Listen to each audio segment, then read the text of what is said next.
Tout par gel, tout simple, tout bon, tout pratique. Vos courses livrées partout en France.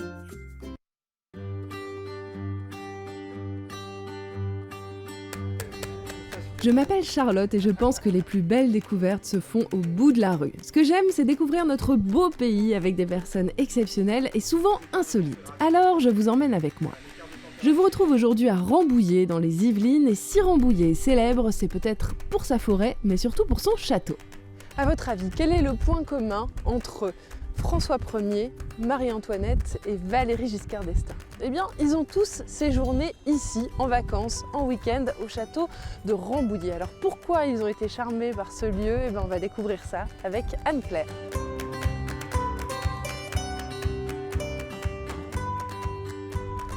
La première chose qu'on voit quand on arrive ici au château à Rambouillet, c'est cet ensemble, alors composé de quand même deux choses très différentes, qui datent de quelle époque? Alors, c'est vrai, quand on arrive, on se pose souvent la question, les visiteurs ne comprennent pas toujours. En fait, on a d'abord cette énorme tour qui nous rappelle le passé du Moyen-Âge, enfin, le château qui a été conçu au Moyen-Âge, au XVe siècle. Et puis ensuite, on a des parties qui ont été restaurées au fil du temps. Donc par exemple, toute cette partie-là, les façades sont d'époque Napoléon Ier. Alors en quelques mots, le château de Rambouillet, c'est avant tout quoi? C'est avant tout un voyage dans le temps. Un voyage dans le temps et dans l'intimité des grands personnages de l'histoire de France. Rambouillet, ce n'est pas un château de grande représentation. Ici, les rois, les reines, les chefs d'État français sont venus pour être en famille, se reposer ou encore profiter de la forêt et de la nature. Ce voyage à travers les siècles et les puissants, on commence où et quand? Eh ben, on commence au début du 19e siècle avec Napoléon Ier qui a fait de Rambouillet une résidence impériale, un peu dans la digne succession de ses prédécesseurs, parce que c'était déjà une résidence royale avant la Révolution française. Et on est ici dans un appartement qu'il avait demandé de réaménager entièrement au goût de l'époque. Donc là, on est dans la chambre de l'empereur Napoléon Ier. C'est du mobilier d'époque, de l'acajou, des belles dorures, plein de choses qui nous rappellent le retour à l'antique. Et Napoléon, par exemple, pourquoi il aimait venir ici? Pour les mêmes raisons que tous les propriétaires du château de Rambouillet au fil du temps. La première, c'est qu'on n'est pas très loin de Paris, donc on est à 50 km de Paris, mais à la fois on est suffisamment loin pour être tranquille. C'est un lieu où on a plein d'activités parce qu'on a une magnifique forêt et que dans cette forêt on y chasse et elle est très très giboyeuse, donc ça plaît énormément. Et c'est un lieu vraiment qui permet de s'éloigner un petit peu des rigueurs de l'étiquette parisienne dans les grandes résidences. Donc c'est pour ça que tu parlais d'intimité aussi, c'est qu'on peut... Exactement. On est vraiment ici, on sent chaque propriétaire va venir avec sa famille, ses proches. On va organiser des petits repas. Alors ça n'empêche que Napoléon était quelqu'un qui travaillait perpétuellement, donc il a son bureau juste avant et il y travaille, mais par contre on est tout le temps avec ses proches et on perçoit ici l'intimité qu'on aperçoit le Napoléon Bonaparte, l'homme, plutôt que l'empereur, je dirais. Ah oui, donc l'intimité, voilà. La salle de bain, on ne peut pas être plus intime. Alors une salle de bain quand même où il y a... On rappelle que c'est la salle de bain d'un puissant. Hein. C'est chargé. Alors, déjà, il faut savoir que c'est exceptionnel, tu sais, de pouvoir conserver un décor de salle de bain comme ça. Donc on a vraiment beaucoup de chance à Rambouillet. Et donc effectivement, c'est un décor qui est extrêmement chargé, où tu as toute la puissance de l'empereur Napoléon Ier qui est manifestée. Tu as par exemple là, sur ce premier panneau, tu retrouves des grandes victoires italiennes de Naples et de Sicile, une mention de la constitution de l'Empire, le traité d'Amiens. Enfin là, clairement, tu as raison, hein, on pose les bases du succès, de la gloire de l'empereur. Donc dans une salle de bain, c'est assez étrange parce que c'est pas un lieu de représentation, c'est un lieu d'intimité. Mais ça devait le rassurer peut-être quand il se rasait le matin, de se dire ouais, je suis quand même quelqu'un d'important. De toute manière, c'est soit l'initiative de l'artiste, soit effectivement ça laisse apercevoir un trait de caractère de l'empereur. On sait qu'il était de toute manière un peu comme ça. Voilà, un magnifique décor avec des panneaux différents qui sont tous inspirés de l'art antique. C'est la grande mode du néoclassicisme à cette époque. Et je ne sais pas si tu t'en rends compte, mais là, on a voulu s'inspirer un peu de Pompéi. Donc, on est vraiment sur des tons de peinture un peu ocre. Il y a des animaux mythologiques dessinés un petit peu partout. On continue la découverte en visitant ce charmant boudoir, résultat de l'histoire d'amour du comte de Toulouse, fils de Louis XIV, pour Marie-Victoire-Sophie de Noailles. Une très belle histoire que nous raconte Anne-Claire et que vous pourrez retrouver en bonus sur notre site internet terredefrance.tv. Après l'empereur et les rois, le château devient une résidence présidentielle, d'abord comme lieu de villégiature des présidents français pour ensuite devenir le lieu des chasses présidentielles ou encore pour accueillir les chefs d'État étrangers et organiser de grandes rencontres internationales du XXe siècle. Ici, on est dans la grande salle à manger des présidents de la République. C'est vraiment la pièce officielle où on faisait les beaux banquets. Et figure-toi qu'on a fait un partenariat avec l'Élysée et le Mobilier National en fin 2017 pour pouvoir reconstituer la table qui est derrière moi, donc qui est la table du G6, le tout premier G6 qui a été organisé par Valéry Giscard d'Estaing au château, donc en 1975. Et alors il fallait faire quoi pour être invité au château ? Pour être invité à l'époque présidentielle, il fallait être un proche du président de la République, parce qu'à l'origine, c'était une résidence d'été des présidents. Et à partir de, on va dire vraiment Charles de Gaulle, on va commencer à devenir un lieu officiel d'accueil des chefs d'État étrangers. Donc là, c'est toutes les grandes rencontres internationales du XXe qui ont lieu au château de Rambouillet, comme le G6 et par exemple les accords du Kosovo en 1995. Qui est venu ici, Kennedy, il est venu... T'as tous les présidents américains, donc Kennedy, les Bush, t'as la reine d'Angleterre, Nelson Mandela. Ouais. Voilà. Et le dernier étant M. Poutine avant son accession au pouvoir, donc en 2009. Est-ce qu'il reste encore des choses de l'époque de François Ier ?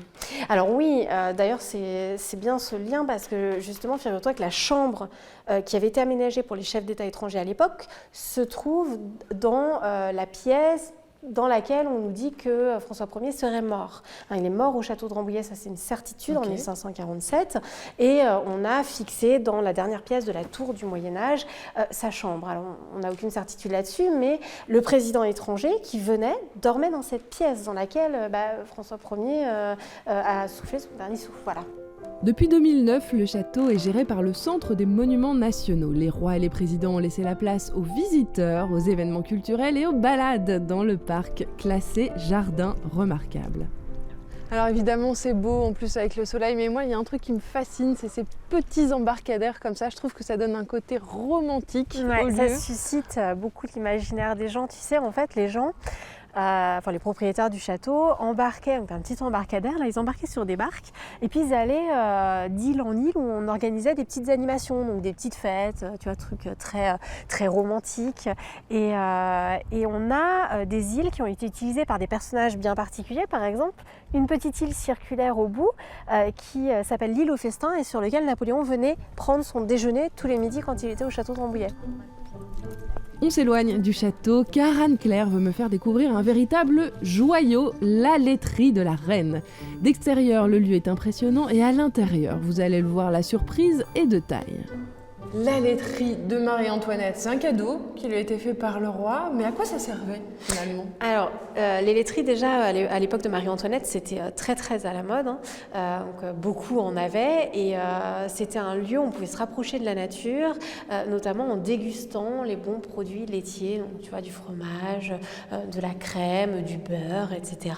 Et c'était vraiment très à la mode, c'était dans l'air du temps, si tu veux. Et là, tu avais tous les grands philosophes, par exemple Rousseau, qui prenait ce retour à la nature, lui qui s'arrêtait à toutes les fermes pour déguster.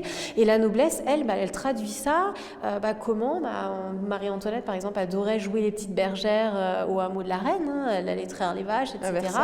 À Versailles. Et puis on créait, on construisait des bâtiments pour pouvoir vraiment déguster. Et tu vois quel bâtiment on crée, c'est quand même assez fabuleux. On n'est pas dans le petit bâtiment utilitaire, c'est vraiment magnifique. Et à cette époque aussi, c'est le grand retour de l'Antiquité. Donc là, tu vois, c'est comme si on était dans un petit temple et qu'on pouvait venir ici déguster. Donc imagine-toi sur les consoles qui longent le mur, la belle vaisselle de Sèvres qui contenait les bons produits laitiers, etc.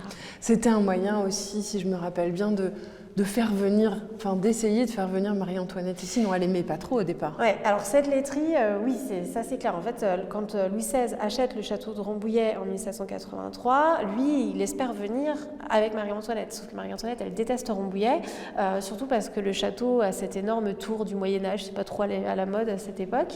Et du coup, Louis XVI ne va pas désespérer. Et il va décider de lui offrir un petit lieu rien qu'à elle, où elle pourra faire ce qu'elle aime, voilà, être près de la nature, ici à Rambouillet. Alors je te laisse découvrir, c'est un peu la surprise, on aime bien faire ça, tu vois. Je dois me cacher les yeux ou pas? T'es prête? Alors il va falloir reculer juste un tout petit peu, et voilà. Wow. Effectivement. Ah, c'est sublime. Hein. Contemplation. On s'attend pas à ça. C'est incroyable. Donc, là, tu es dans une pièce qui s'appelle la salle des fraîcheurs. Donc, si tu veux, tu as cette énorme grotte qui présentait donc, de l'eau à l'intérieur. Donc, de l'eau s'écoulait dans la grotte. Ensuite, l'eau venait alimenter des petits jets d'eau de chaque côté du mur. Tu vois ces petits jets d'eau? Et ben, on posait dessus les vases qui contenaient le lait qui ensuite allait être consommé dans la première pièce. C'est vraiment une espèce de lieu de conservation des produits laitiers. Et à la fois, c'est une pièce où on pouvait s'installer sur des fauteuils et puis découvrir des décors juste fabuleux qui racontent des scènes de la mythologie. Cette laiterie de la Reine est un lieu à la fois surprenant et incroyable à visiter absolument. Anne-Claire ne voulait pas me laisser partir sans une autre découverte étonnante. Un peu plus loin dans le parc, nous nous dirigeons vers cette petite demeure que l'on nomme la chaumière aux coquillages. Alors Charlotte, tu t'attendais à ça quand tu étais à l'extérieur de la chaumière ou pas? Non, pas vraiment. En fait, ce qui est impressionnant, c'est de voir que c'est extrêmement modeste à l'extérieur et puis voilà. Et puis ça. Tu sais, les architectes, les sculpteurs au XVIIIe, ils sont maîtres de l'illusion. Et vraiment, on a comme cette envie d'un retour à la nature avec des petites maisonnettes, avec des toits de chaume. Mais à l'intérieur, c'est quand même destiné à la noblesse. Donc du coup, on va décliner un décor vraiment somptueux. T'imagines que le coquillage... Les gens à l'époque, ils étaient très peu à en avoir vu des vrais coquillages parce qu'ils n'allaient pas à la mer.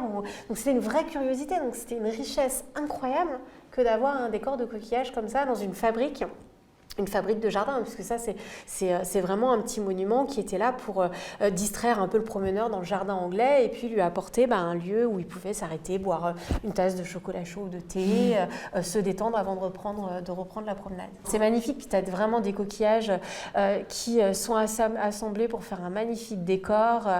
C'est très rare, c'est la seule, elle est unique en Europe, donc vraiment un petit bijou.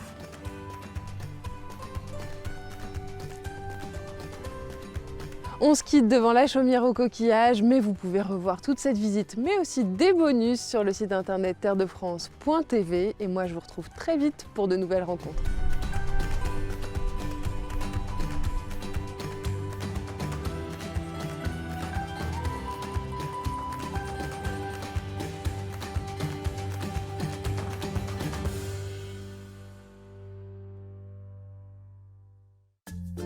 Tout par gel, tout simple, tout bon, tout pratique. Vos courses livrées partout en France.